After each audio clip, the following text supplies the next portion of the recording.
Hi everybody, it's Ashley of Day to Day Social Work. I am a private online tutor and I specialize in assisting people to pass the license exam on the master's and bachelor's level for social work. So I wanted to come by tonight and make a really quick video on just a tip, a study tip that's very, very, very important. And I just wanted to come and make a video about it because I've come across kind of like the same thing a lot lately. The main thing I want to get across in this video is the main or best thing that I can say about test preparation at this point is when you're studying to not focus so much on content, but to put a lot more focus on practice questions and strategies for taking the test. Now, you say, okay, why would I not focus on the content? I'm not saying not to focus on the content, but I'm saying don't put so much time and stress and overwhelm yourself with content, because this exam is not necessarily about content, it's about strategy. So I tell people all the time, as long as you have a master's in social work and hopefully your school was good and they didn't just pass you along, they actually prepared you to be a master's level social worker. As long as you have a master's in social work, then you pretty much should know the basics. Now again, you do need to study content, because some people that take this exam are they're still in grad school and about to graduate, or they're straight out of grad school, or some people have been out of school for 5 and 6 years or 10 years plus, and that kind of thing. So of course you need to study content.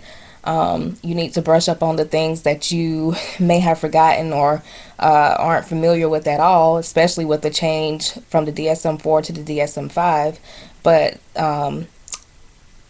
I wouldn't spend hours upon hours upon hours studying content in preparation to take this exam. My advice would be to just study the content that you're not familiar with, and just briefly at that. Like, you don't want to delve deeply into theories and things like that. You do want to know the theories, but you don't want to know the year and all the history behind it and things like that, because this exam is scenario based mostly. It's mostly scenarios and then some recall questions and that kind of thing. But again, I'm not saying don't study content. I don't want you to think that, but don't focus solely on that. Now, what you do want to do, in my opinion, is to practice.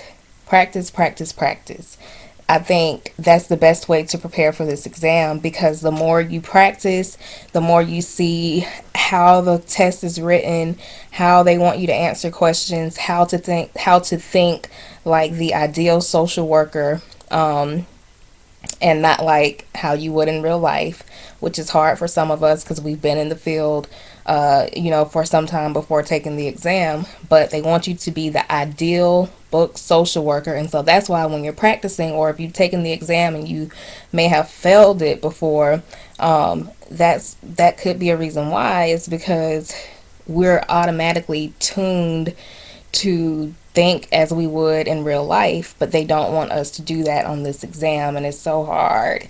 But that's why some of the questions and answers don't really make sense, because you would say, oh, well, I would never do that in real life. Well, that's true, but again, they want us to be by the book. So please practice. Again, I'm here for tutoring, and I teach you how to take the exam and that kind of thing. Now, if tutoring's not your thing, that's great. There's about 65 videos on here. It's all free content. So please not only watch the videos that you've seen since you subscribed or Googled trying to find information, but actually subscribe to the channel and look through the 65 videos that are on here, because you may come across something that will help you better understand the concept, or some area of social work that you may not be familiar with. Now, when I was studying, I used YouTube. So YouTube is a great resource. It's not only my videos, there are other people with videos out here. who may be able to explain things better than I can. You know, nobody's perfect, but I try my best. So, what else? That's pretty much it. I just want to make sure that people are practicing, and not only practicing to get answers right. When you practice, don't worry about how many answers you got right versus how many you got wrong, per se, because that really doesn't matter while you're practicing. It only matters on the actual exam. So when you are getting things wrong while you're studying and preparing for the exam, just think of it as, you know, this is why I got the answer wrong, and understand why you got it wrong, and also understand why the right answer is right. Because I tell people all the time in tutoring, just because you got the answer right, why did you choose that answer? You want to make sure that you got the answer right for the right reason. So that's again where I come in and help. Also, lately I've been seeing people purchase the exam from the website, the ASWB's website, the $85 exam. That's 170 questions, and they give you 4 hours to take it. So that's been helpful for some people. Again, it is $85. So, you know, depending on how much you've budgeted or set aside to prepare for this exam, that may or may not be a good fit for you. So that's just another option. But I can say that if I was going to buy any kind of practice exam, that would be the one that I would buy, because it's directly from the people who wrote the exam. So I think it would give you a better idea of whether or not you would be on the borderline of passing or failing the exam. That's pretty much all I wanted to come by and just say. I just want to encourage people to continue to push through. This last month was kind of a successful month for me with people passing the exam. I did have, I think, 2 people that failed the exam. So, hey, again, like I said, it's a very difficult exam. It is, but it is doable to pass the exam on the first try. And some people don't, even with tutoring and with buying boot camps and study guides and all kinds of stuff. So, I mean, you know, everybody has a time, and your time is coming. Even if you've taken the exam 2 and 3 times or 6 or 7 times, you can pass the exam.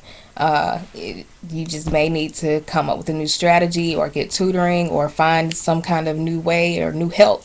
But it is possible. And if you have any questions or anything, of course, you can leave comments in the comment section, and I will reply to you promptly, because this is an interactive channel. I think that's pretty much all I want to say tonight. Just stay encouraged, stay motivated, and try not to be overwhelmed with content, because this is about strategy. This exam is about strategy. It's not so much about content, as long as you know the basics and you have brushed up on the things you've forgotten. So, my website, daytodaysocialwork.wix.com/my site. You can go there and browse around for testimonials. You can browse around for study tips, more links to videos. Find out more about me if you're interested in tutoring and want to know my experience and credentials. You can add me on LinkedIn, and you know, just browse the website. Also, please like, subscribe, and share the channel.